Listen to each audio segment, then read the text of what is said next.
बोले परम पूज्य राष्ट्र संत आचार्य भगवान श्री विराग सर जी महामुनिराज की। एक बार दोनों हाथ ऊपर करके जयकारा गुरुदेव का। बंधु, हम अपने पवित्र मन से जो भी कार्य प्रारंभ करते हैं उसका परिणाम सुखद और आनंदमय ही होता है। सिद्ध चक्र महामंडल विधान की जो चर्चा चल रही थी, मंगलगिरी में हम इस प्रकार से सिद्ध चक्र महामंडल विधान आयोजन करने जा रहे हैं। हमारे विरंजन सागर जी महाराज की बहुत बहुत भावना थी कि यहाँ एक ऐसी आयोजना हो। सारी समिति इस विषय में सक्रिय रही और निश्चित है यह विधान इतने आनंद के साथ संपन्न हुआ, हर्ष और खुशी के साथ संपन्न हुआ। कोई लोग सोच रहे थे ठंडी होगी तो कैसे काम चलेगा, लेकिन ऐसे ज्यादा ठंडी का भी कोई भी प्रभाव नहीं पड़ा कि जो अपने कार्य में अपनी व्यवस्था में व्यवधानक बने। सभी लोग बड़े आनंद और हर्ष और खुशी के साथ ऐसे कार्य में अपनी सहभागिता देते रहे, समय समय पर उपस्थित हुए। आज समापन की इस बेला में रथ महोत्सव भी हुआ। आमतौर पर लोगों की धारणा रहती है सुबह ही जनता उपस्थित हो सकती, दोपहर में नहीं हो सकती है। बहुत अच्छी बात रही कि आपने कुछ सोचा ही नहीं। दोपहर का भी गज और रथ संपन्न हो गया, गज रथ हो गया। इतनी सुंदर तरीके से, इतने अच्छे तरीके से समय विधान का समापन हुआ। बंधु, मुझे बड़ी प्रसन्नता, बड़ी खुशी है। गजरथ के उस परिक्रमा पथ पर एक हमारे साथ बिना ब्रेक की गाड़ी चल रही थी। या तो ब्रेक लगता नहीं है और लग जाए तो जल्दी खुलता नहीं। नेमी चंद जी बोले, मैंने कहा एक परिक्रमा हो गई बस आप बैठ जाओ। बोले नहीं नहीं, तीनों परिक्रमा करना है। और आराम से 3 परिक्रमा पूरी की पूरी चल करके उन्होंने बड़े आनंद और हर्ष खुशी के साथ की। रास्ते में हमारे विरंजन सागर जी बोले, अब आप महाराज का हाथ छोड़ दो, ये लोग पकड़ लेंगे या मुझे हम पकड़ लेते हैं। नेमी चंद जी ने कहा, अब हाथ पकड़ा है तो छोड़ेंगे नहीं, अब छोड़ेंगे नहीं। बोले थोड़ी और ताकत ऐसी कुछ आ जाए कि अब मन बना लिया है, अब बस दीक्षा हो ही जाए। सांची सांची कही थी ना, सांची स्वस्थ, आत्मा सदैव स्वस्थ रहती है, शरीर स्वस्थ रहता है। बतलाते हैं, देहम व्याधि मंदिरम, शरीर रोगों का घर है। एक भी ऐसा व्यक्ति नजर नहीं आएगा कोई कि जो स्वस्थ हो, पूर्ण स्वस्थ हो। किसी ना किसी प्रकार के रोग बीमारियां लोगों के लिए लगी रहती हैं। मैंने एक भरताष्टक स्तोत्र लिखा। प्रमोद जी, भरत जी की स्थापना आपने की है। बहुत पहले मेरी इच्छा थी कि भारत देश का नाम जिनके नाम से लिया जाता है, उन भरत चक्रवर्ती ऋषभदेव के पुत्र नाभिराय के पौत्र ऐसे भरत चक्रवर्ती के नाम से देश का नाम भारत देश पड़ा। और जब हम अपने इतिहास के या पुराने ग्रंथों को देखते हैं, हिंदू पुराण में लगभग 8 से 10 पुराण ऐसे हैं जिसमें नाभिराय के पुत्र ऋषभदेव और ऋषभदेव के पुत्र भरत के नाम से देश का नाम भारत देश पड़ा है।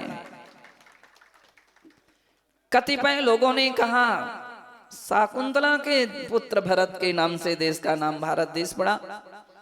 नहीं, वो भारत कुल है।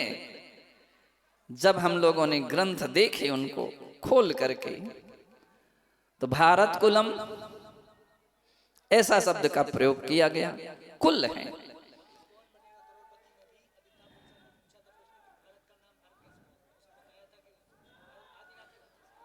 हमारे महाराज छुल्लक जी के लिए बड़ी बात याद है, अमिताभ बच्चन की। मुझे तो आचार्यों के वचन याद रहते। बोले कि उस समय कौन बनेगा करोड़पति, उसमें ये पूछा गया कि देश का नाम भारत देश क्यों पड़ा, तो उसके लिए पुरस्कृत किया गया जिसने कहा था आदिनाथ ऋषभदेव के पुत्र भरत के नाम से देश का नाम भारत देश पड़ा था। मैंने भरताष्टक में तम भारतेशम भरतम नमामि, इस स्तुति में भगवान भरत केवली को भारत का ईश कहा है। देश के कोई ईश हुए हैं, नायक हुए हैं, तो ये भरत केवल राजा और चक्रवर्ती नहीं, निर्ग्रंथ दीक्षा लेकर के केवल ज्ञान प्राप्त करने वाले और मोक्ष को प्राप्त करने वाले केवली भगवान हुए। उन भगवान से प्रार्थना की कि हे भगवान, हम अपने देश के लिए आरोग्य देखना चाहता हूं, सारा देश निरोगी रहे। नेमीचंद जी, मैंने भगवान से प्रार्थना कर ली आपकी कि हर व्यक्ति यहां का निरोगी रहे, धर्म की गंगा बहती रहे, शांति और आनंद की वर्षा रहे, बहती रहे, वर्षा होती रहे। हमारे देश में मांसाहार व्यसन आदि दूर हो जाएं, पवित्रता यहाँ पर बरसती रहे, घर घर में शांति रहे। ऐसी भावनाएं भरताष्टक स्तोत्र में की हैं। मुझे बड़ी खुशी हो रही है कि प्रमोद जी बारदाना वालों ने मंगलगिरी में हमारे संघ के श्रमणाचार्य विशुद्ध सागर जी महाराज की प्रेरणा से भरत भगवान की, केवली भगवान की, बोले आपकी प्रेरणा, मेरी तो प्रेरणा थी। हम लोग ये कल्पना करते थे, बैठते थे, बात करते थे, ऐसा कुछ होना चाहिए जो हमारे देश की ईश हो और उनकी मूर्ति कहीं ना मिले। मेरी धारणा तो ये है, जगह जगह भरत केवली की मूर्ति रहे, नगर नगर और गांव गांव में भरत केवली की मूर्ति हो, और दुनिया उनके लिए भारत के ईश के रूप में उपासना करती रहे और अपने आप को धन्य मानती रहे। बंधो, यह सारी आयोजना और आने वाले जो कल हैं, कल के दिन 5000 कितने 500, अच्छा 1 तारीख को परसों कल यहाँ महामस्तकाभिषेक होगा और परसों 1 तारीख को प्रातः काल की बेला भी अपने आप में एक अनूठी रहेगी। अभी तो आप 131 देख रहे थे मंडल विधान, अब सीधे के सीधे 5100 मंडल विधान जब यहाँ पर रचे जाएंगे और लोग एक साथ बैठ करके जिनेंद्र प्रभु आदिनाथ स्वामी की आराधना और अर्चना करेंगे, बड़ा मंगलमय दिन होगा। समस्त कार्यकर्ताओं के लिए मेरा बहुत बहुत अच्छा आशीर्वाद है कि आप लोग इतने अच्छे कार्य के लिए आयोजना करते हैं। और ये बहुत अच्छा काम है कि नए वर्ष को यहाँ वहाँ से बचा करके लोगों के लिए सही मायने में मंगलाचरण कराते हैं और लोगों के लिए मंगल पाठ सिखाते हैं कि जिससे संपूर्ण दिन ही नहीं वर्ष का वर्ष पूरा मंगल रहे। धर्म से जब शुरुआत होते हैं तो निश्चित है वो कार्य सब मंगलमय होते हैं।